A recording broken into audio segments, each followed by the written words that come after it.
আরডিপিথেকাস র্যামিডেস এবং অপেক্ষাকৃত পুরানো আরডিপিথেকাস কাডাব্বা আরডিপিথেকাস গণের অন্তর্ভুক্ত দুই প্রজাতি। এই প্রজাতিগুলি শিম্পাঞ্জিদের সাথে মানুষের বংশধারা আলাদা হয়ে যাওয়ার পরের একটি গুরুত্বপূর্ণ অন্তর্বর্তীকালীন পর্যায়কে নির্দেশ করে। আরডিপিথেকাস র্যামিডেসের গভীর তাৎপর্য নির্ভর করে এর অনন্য দৈহিক গঠনের উপর, যা বৃক্ষচারণের উপযোগী আদিম বৈশিষ্ট্যের সাথে দুই পায়ে ভর দিয়ে সোজা হয়ে দাঁড়ানো এবং হাঁটার উপযুক্ত বৈশিষ্ট্যের এক অদ্ভুত সংমিশ্রণ প্রদর্শন করে। আসলে মানব বিবর্তনের ইতিহাসে এই প্রজাতিটি আমাদের পূর্বপুরুষের শিকড়ের খুব কাছাকাছি একটি শাখার প্রতিনিধিত্ব করে, আর এর আবিষ্কারের পেছনের গল্পটাও কিন্তু ঠিক ততটাই আকর্ষণীয়। তো এই প্রাচীন পূর্বপুরুষের সন্ধানের গল্পটা শুরু হয়েছিল কয়েক দশক আগে আফ্রিকার মাটিতে। গল্পটা শুরু হয় ১৯৯৩ সাল থেকে। সে বছর ইথিওপিয়ার আরামিস অঞ্চলে এর প্রথম কিছু জীবাশ্ম খুঁজে পাওয়া যায়, মূলত কিছু দাঁত আর চোয়ালের হাড়। ঠিক তার পরের বছরে অর্থাৎ ১৯৯৪ সালে পাওয়া যায় আরডি নামে পরিচিত সেই যুগান্তকারী আংশিক কঙ্কালটি। কিন্তু এই আবিষ্কারের আসল তাৎপর্যটা বুঝতে বিজ্ঞানীদের বেশ অনেকটা সময় লেগেছিল। শেষ পর্যন্ত ২০০৯ সালে গিয়ে আরডির কঙ্কাল এবং এর উপর করা বিস্তারিত গবেষণা প্রথমবারের মতো জনসম্মুখে আনা হয়। তো ১৯৯৪ সালে আরডিপিথেকাস র্যামিডেসের কথা প্রথম জানানো হয়। এরপর ২০০৯ সালে বিজ্ঞানীরা আনুষ্ঠানিকভাবে আরডি ডাকনামে পরিচিত একটা আংশিক কঙ্কালের কথা ঘোষণা করেন। এই কঙ্কালের পায়ের হাড়গুলো থেকে একটা অদ্ভুত বিষয় জানা যায়। এর পা একদিকে যেমন ছিল শক্ত, তেমনই এর বুড়ো আঙ্গুলটা ছিল অন্য আঙ্গুলগুলো থেকে আলাদা, মানে ভিন্নমুখী। আর এর যে শ্রোণীচক্র বা পেলভিসটা পাওয়া যায়, যদিও সেটা প্রায় চূর্ণ হয়ে গিয়েছিল, সেটাকে পুনর্গঠন করে দেখা যায় যে এর মধ্যে একই সাথে গাছে চড়া এবং দুই পায়ে হাঁটার অভিযোজন ছিল। এই প্রজাতিটির নামকরণ কিন্তু এর তাৎপর্যকে চমৎকারভাবে তুলে ধরে।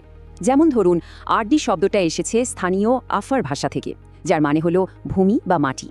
পিথেকাস শব্দটা আবার গ্রিক, এর অর্থ বনমানুষ। আর র্যামিড এটাও আফার ভাষার একটা শব্দ, যার অর্থ হলো শিকড়।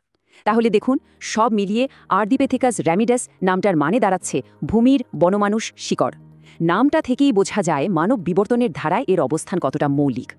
এই নামের মতোই আরডিপিথেকাস র্যামিডেসের শরীরটাও ছিল একটা অদ্ভুত সংমিশ্রণ।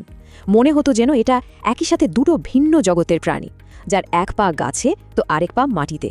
প্রথমেই আসি মস্তিষ্কের কথায়। এর মস্তিষ্কের আকার ছিল ৩০০ থেকে ৩৫০ ঘন সেন্টিমিটারের মতো, মানে আজকের দিনের একটা শিম্পাঞ্জির মস্তিষ্কের আকারের প্রায় সমান। এটা কিন্তু একটা খুব গুরুত্বপূর্ণ তথ্য, কারণ এটা থেকে বোঝা যায় যে আমাদের পূর্বপুরুষরা আসলে প্রথমে হাঁটতে শিখেছে, আর তাদের মস্তিষ্ক বড় হয়েছে এর অনেক অনেক পরে। সোজা কথায়, হাঁটার ক্ষমতাটা আগে এসেছে, বড় বুদ্ধিদীপ্ত মস্তিষ্ক নয়। এবার যদি এর শরীরের গড়নের দিকে তাকাই, আরডি নামে যে স্ত্রী কঙ্কালটা পাওয়া গেছে, সেখান থেকে আমরা জানতে পারি যে এরা প্রায় ৪ ফুটের মতো লম্বা হতো, আর ওজন ছিল প্রায় ৫০ কেজির কাছাকাছি। একটা বেশ গুরুত্বপূর্ণ বিষয় হলো, এদের পুরুষ আর স্ত্রীর শারীরিক আকারে খুব বেশি পার্থক্য ছিল না। বিজ্ঞানীরা যাকে বলেন সেক্সুয়াল ডাইমরফিজমের অভাব, এই বৈশিষ্ট্যটা কিন্তু তাদের সামাজিক আচরণ সম্পর্কেও একটা ধারণা দেয়। এই যে দ্বৈত বৈশিষ্ট্যের কথা বলছিলাম, সেটার সবচেয়ে ভালো উদাহরণ হলো এর খুলি আর শ্রোণীচক্র বা পেলভিস। দেখুন, খুলির কথাই ধরা যাক। মস্তিষ্ক রাখার জায়গাটা ছোট, মুখটাও বনমানুষের মতো সামনের দিকে বাড়ানো, কিন্তু খুলির ঠিক নিচে যে ছিদ্রটা দিয়ে স্পাইনাল কর্ড মস্তিষ্কে ঢোকে, যেটাকে বলে ফোরামেন ম্যাগনাম, সেটার অবস্থান ছিল সামনের দিকে, আর এটাই সোজা হয়ে দাঁড়ানোর একটা স্পষ্ট প্রমাণ। আবার শ্রোণীচক্রের ক্ষেত্রেও একই ব্যাপার। এর উপরের অংশটা ছিল আমাদের মতোই চওড়া, যা দুই পায়ে হাঁটার জন্য একেবারে আদর্শ, কিন্তু নিচের অংশটা আবার ছিল বনমানুষের মতো, যা গাছে চড়ার জন্য দরকারি শক্তিশালী পেশিগুলোকে জায়গা দিত। এই একই দ্বৈত বৈশিষ্ট্য কিন্তু এদের হাত পায়েও খুব স্পষ্টভাবে দেখা যায়। যেমন এদের হাতগুলো ছিল পায়ের তুলনায় বেশ লম্বা, আর আঙুলগুলো ছিল গাছের ডাল ধরার জন্য সুবিধাজনক, মানে কিছুটা বাঁকানো। তবে একটা মজার ব্যাপার হলো, এরা কিন্তু শিম্পাঞ্জি বা গরিলাদের মতো নাকলসের উপর ভর দিয়ে হাঁটত না, কারণ এদের কবজি ছিল তার থেকে অনেক বেশি নমনীয়। আর সবচেয়ে অবাক করা বিষয় হলো এদের পা। একদিকে এদের পা ছিল বেশ শক্ত, যা মাটিতে হাঁটার সময় শরীরকে এগিয়ে নিতে সাহায্য করত। আবার অন্যদিকে পায়ের বুড়ো আঙুলটা ছিল আমাদের হাতের বুড়ো আঙুলের মতো, মানে অন্য আঙুলগুলো থেকে বেশ খানিকটা আলাদা, আর কিছু আঁকড়ে ধরার জন্য খুব উপযোগী। বোঝাই যাচ্ছে এটা গাছে চড়ার জন্য দারুণ কাজে দিত। তাহলে সব মিলিয়ে ছবিটা কি দাঁড়াচ্ছে? আরডিপিথেকাস র্যামিডেস ছিল এক সত্যিকারের সংকর বা হাইব্রিড পূর্বপুরুষ। এর মধ্যে একই সাথে বনমানুষের মতো বৈশিষ্ট্য, যেমন ছোট মস্তিষ্ক বা গাছে চড়ার উপযোগী বুড়ো আঙ্গুল। আবার ঠিক তার পাশেই ছিল হোমিনিড বা মানুষের মতো বৈশিষ্ট্য, যেমন দুই পায়ে হাঁটার জন্য উপযুক্ত শ্রোণীচক্র আর ছোট ছেদন দাঁত। তো এই অদ্ভুত মিশ্রণের প্রাণীটির জীবনযাত্রা কেমন ছিল? তাদের পরিবেশ বা খাদ্যাভ্যাস সম্পর্কেও জীবাশ্ম থেকে বেশ কিছু ধারণা পাওয়া যায়। এদের দাঁতের গঠন পরীক্ষা করে অনেক কিছু বোঝা যায়, যেমন এদের ক্যানাইন বা ছেদন দাঁতগুলো আধুনিক বনমানুষদের মতো অতটা বড় বা ধারালো ছিল না। এটা থেকে ধারণা করা হয় যে এরা খুব একটা আগ্রাসী প্রাণী ছিল না।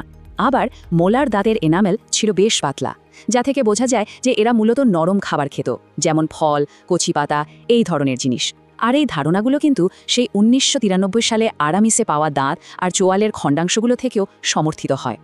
শুধু তাই নয়, আরডিপিথেকাসের জীবাশ্মগুলোর সাথে আরও অনেক প্রাণীর দেহাবশেষও পাওয়া গেছে।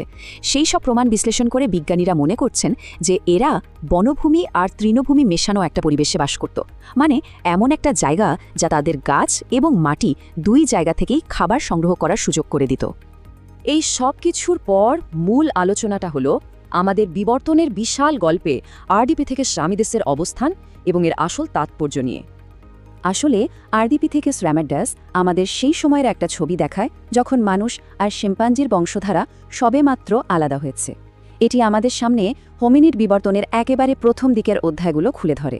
আরডিপিথেকাস রামিডাস এর জীবাশ্ম যেখানে পাওয়া গেছে তার কাছাকাছি অঞ্চলে পাওয়া সমসাময়িক অন্যান্য প্রাণীর জীবাশ্ম থেকে বোঝা যায় তারা জঙ্গলে বসবাস করত।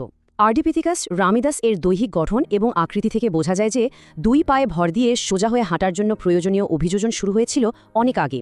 মানুষের বনবাসী আদিম পূর্বপুরুষ গাছপালা থেকে সমতল ভূমিতে বিচরণ শুরু করার অনেক আগেই এই অভিযোজন শুরু হয়েছিল। পরবর্তীকালে এই অভিযোজনগুলির ওপর ভিত্তি করেই স্বতঃস্ফূর্তভাবে দুই পায়ে ভর দিয়ে সোজা হয়ে হাঁটার জন্য প্রয়োজনীয় বৈশিষ্ট্যগুলি বিবর্তিত হয়।